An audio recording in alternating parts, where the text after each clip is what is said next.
Jeremias, no capítulo 5. Antes de começarmos a meditar sobre a leitura do capítulo 5, lembremos da cidade de Sodoma. Esta cidade foi destruída por Deus por conta de sua grande impiedade.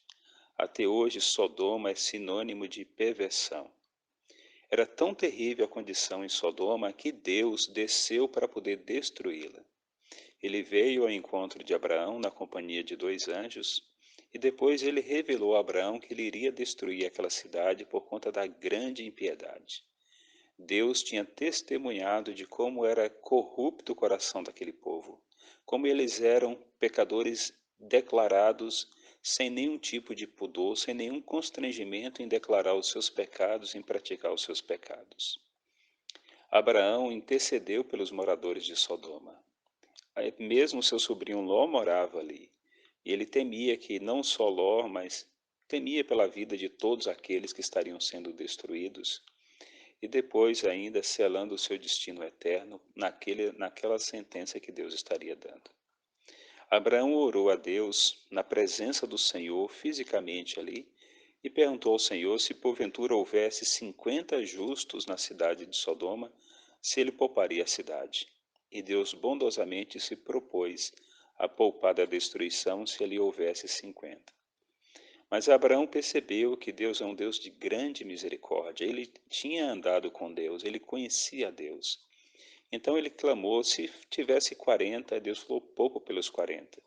Ele foi reduzindo e clamando e Deus aceitando, até que ele falou, Senhor, e se houver 10 justos? Deus disse, pouparei toda a cidade por amor dos justos. Mas não tinha 10 justos. Na verdade, tinha um justo, que era exatamente Ló. A Bíblia fala na carta de Pedro que Ló era um homem justo, que sofria vendo a impiedade dos moradores daquele lugar.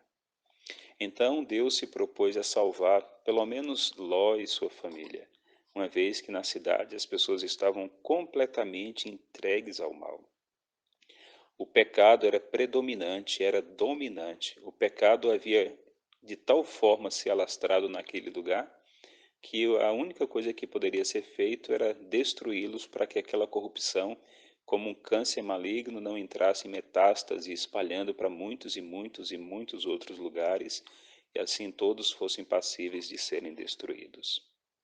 Agora em Jeremias, no capítulo 5, eles estão vivendo um período assim. Só que o povo de Jeremias, eles ainda professavam servir ao Senhor. É verdade que eles tinham o coração dividido, o coração não era totalmente do Senhor. Estava dividido com os muitos ídolos que eles também cultuavam.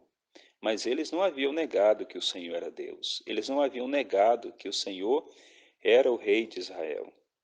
Mas, embora não negasse no discurso nem nas palavras, negava no coração.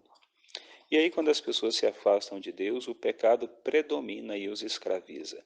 E uma das marcas mais claras do pecado é a injustiça e é a mentira. As pessoas mostram pelo trato com os outros, pelos seus relacionamentos, todos eles, comerciais, sociais, familiares, a prática da injustiça, porque o coração se torna egoísta, e à medida que o egoísmo se expande, a injustiça passa a ser a norma dos relacionamentos. E claro, as pessoas fogem da verdade. Eles procuram encontrar desculpas para justificar sua conduta pecaminosa. Explicações duvidosas, teorias, filosofias humanas, tudo para explicar o seu comportamento pervertido, o seu comportamento injusto. E assim eles se afastam da verdade e deixam que o coração mergulhe na mentira. Então, no capítulo 5, os primeiros versos começam dizendo assim: Deus fala para Jeremias: Dai voltas às ruas de Jerusalém, vede agora, procurai saber, buscai pelas suas praças, a ver se achais alguém, se há um homem que pratique a justiça e busque a verdade, e eu lhe perdoarei a ela. Agora Deus fez um desafio. Se Jeremias encontrasse um homem em Jerusalém que praticasse a justiça e que buscasse a verdade, ele pouparia toda a cidade. Meus queridos irmãos, a justiça é algo praticável. O texto está dizendo bem claro, alguém que pratique a justiça. Nós, cristãos, temos sido bombardeados durante muito tempo com um falso evangelho. dizendo que a justiça é apenas um acerto no juízo de Deus e que as pessoas podem continuar sendo injustas no seu comportamento, mas se ele aceitou a justiça de Cristo como sendo em seu benefício, então ele é justificado, mesmo que ele continue sendo injusto. Isto é uma tremenda de uma mentira. Estaríamos colocando ao próprio Deus como sendo um injusto, se ele declarasse alguém justo e ele não tornasse essa pessoa justa. Mas aqui nos dias de Jeremias não havia ninguém praticando a justiça e nem buscando a verdade, porque essas duas coisas andam juntas. O justo, ele busca pela verdade, ele anseia pela verdade, ele vive a verdade, ele ensina a verdade. Naquele texto que a gente tem lido várias vezes aqui nesse grupo de Tessalonicenses, 2 Tessalonicenses, quando Paulo diz que por não amarem a verdade, Deus lhes permite a operação do erro. Deus lhes envia a operação do erro para eles crerem na mentira, a fim de serem julgados todos aqueles que não deram crédito à verdade. A palavra de Deus está acessível e disponível para todas as pessoas. Mas quantas vezes as pessoas preferem explicações de outros, explicação de teólogos, mas não buscam na própria Escritura conhecer a verdade? Quantas vezes a verdade se torna inconveniente porque ele tem que fazer ajustes em sua vida para poder obedecer a Deus na verdade, mas não querem fazer o ajuste? O pecado ou a mentira é como uma luva que lhes cai bem, que está bem acomodado e não querem fazer o acerto necessário para sair desta conduta. E aí, como nos dias de Jeremias, eles continuam enganados, mesmo sendo religiosos, pois no verso 2 diz, falando desses moradores injustos e mentirosos, embora digam, tão certo como vive o Senhor, aí Deus tem uma vírgula e Deus diz, certamente juram falso. Eles professavam ser o povo do Senhor, professava servir ao Senhor, mas era uma falsa profissão de fé. Eles não eram fiéis de verdade. Eles não tinham amor pela verdade de Deus e nem sequer eles tinham interesse na prática da justiça. Queriam continuar como está. Aí Jeremias fala para Deus, Senhor, não é para a fidelidade que atenta os teus olhos? Sim, certamente é para a fidelidade que Deus atenta. Deus atenta para aqueles cujo coração é totalmente dele, aqueles que procuram ser fiéis a Deus em todas as áreas de sua vida. Não encontra desculpas para o pecado, nem tampouco justificativa para ele, mas eles buscam, na verdade, o poder de Deus para serem fiéis. Sabem que não podem ser fiéis por sua própria força, mas ao mesmo tempo sabem que existe alguém que é todo-poderoso, que ama, que se interessa em resgatar do domínio do pecado cada criatura humana. E estes que buscam a Deus desta forma, eles são transformados pelo Senhor. Falando daquele povo, daquela geração, Jeremias ainda diz bem assim, tu os feristes e não lhes doeu, consumiste-os e não quiseram receber a disciplina, endureceram o rosto mais do que uma rocha, não quiseram voltar. Deus havia aplicado métodos de disciplina sobre eles, mas Jeremias diz bem assim, eles não quiseram voltar. Não é eles não conseguiram voltar. A palavra-chave aqui é o não. Eles não quiseram, não era a intenção deles serem corrigidos do Senhor. A gente pode pensar em um garoto que seja realmente ruim, coração duro, perverso, e os pais, sabendo que o filho está a desenvolver um caráter terrível, tenta corrigi-lo. Primeiro aconselhando, e depois, se o conselho não surte efeito, lhe aplica uma surra, para ver se pelo castigo ele aprende a lição. Mas ele não quer. Esta é a situação do povo, de toda aquela geração. Eles não queriam ser ensinados do Senhor. Eles queriam continuar na prática religiosa cheia de rituais deles, sendo enganados e enganando a eles próprios e tentando enganar a Deus, mas a Deus não consegue. Aí Jeremias faz uma constatação, verso 4, mas eu pensei, são apenas os pobres que são insensatos, pois não sabem o caminho do Senhor, o direito do seu Deus. Irei aos grandes e falarei com eles. Ele pensou que as pessoas simples, quando ele fala pobres aqui, gente de pouca instrução, gente sem uma boa condição social. Ele pensou, deve ser só o povo, deve ser só os incultos. Eu vou procurar os grandes, aqueles que têm cultura, aqueles que têm estudo, e falarei com eles. Aí ele diz assim, porque eles, é o pensamento de Jeremias, porque eles sabem o caminho do Senhor e o direito do seu Deus. Mas olha o que acontece. Depois que ele procura, ele diz, mas estes, de comum acordo, quebraram o jugo e romperam as algemas. Eles estavam iguais aos outros. As restrições do Senhor, eles haviam rompido com elas. Os mandamentos do Senhor, que era para o próprio bem de cada indivíduo e da nação, eles transgrediam. Eles haviam rompido os laços. Sim, o Senhor tem um jugo.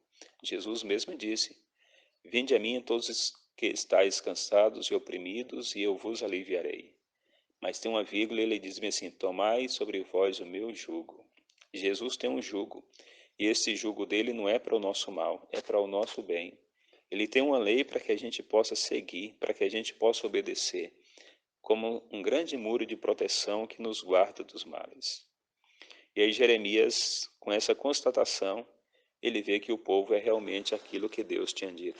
Um povo que não praticava a justiça de forma generalizada e nem tampouco amavam a verdade.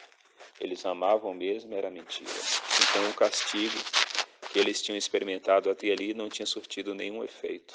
E o juízo destruidor era a consequência natural.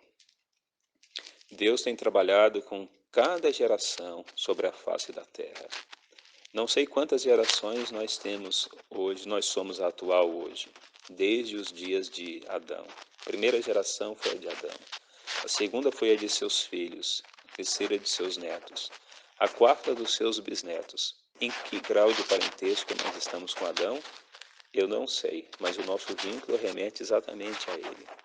Mas o fato é que todas estas gerações que têm passado têm cada dia se afastado mais de Deus.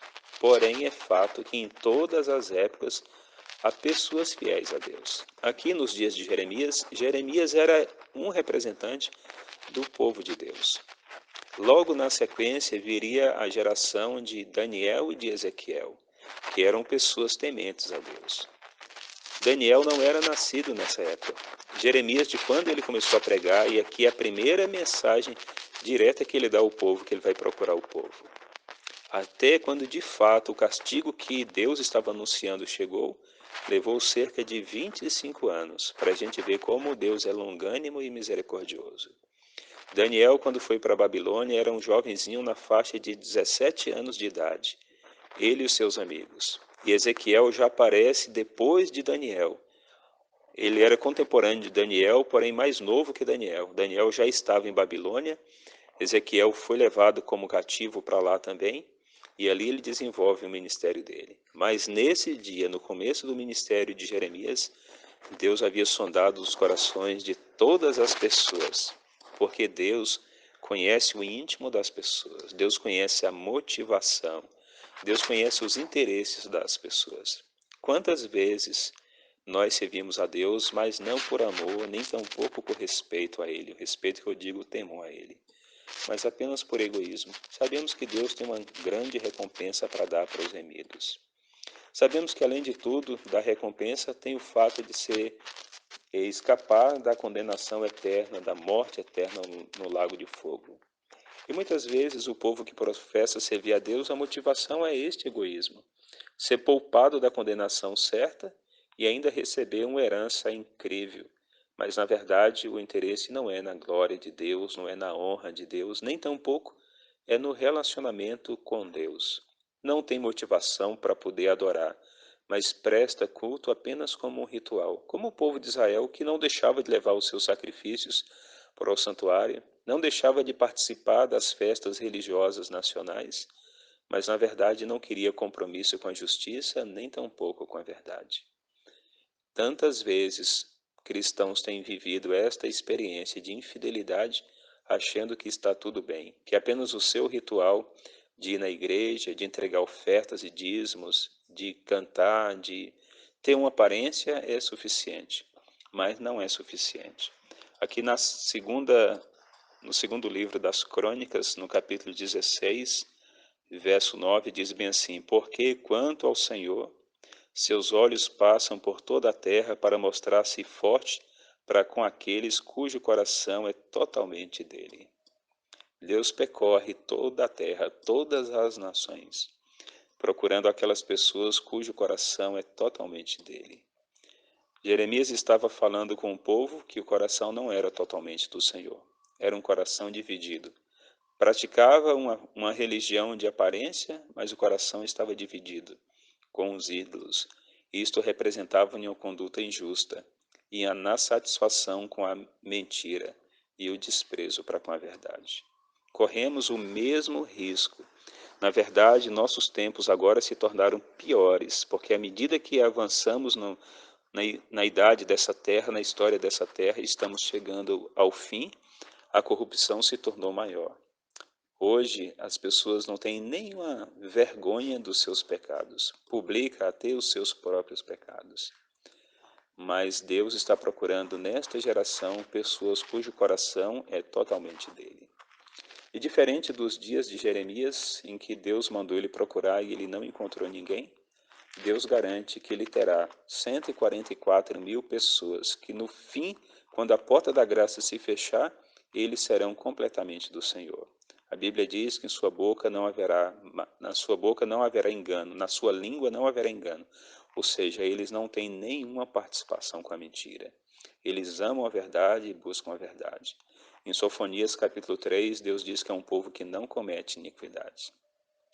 Então, devemos nos alegrar que, embora o número seja relativamente pequeno, Deus menciona 144.000, mas Ele nos dá a chance de fazermos parte desse grupo.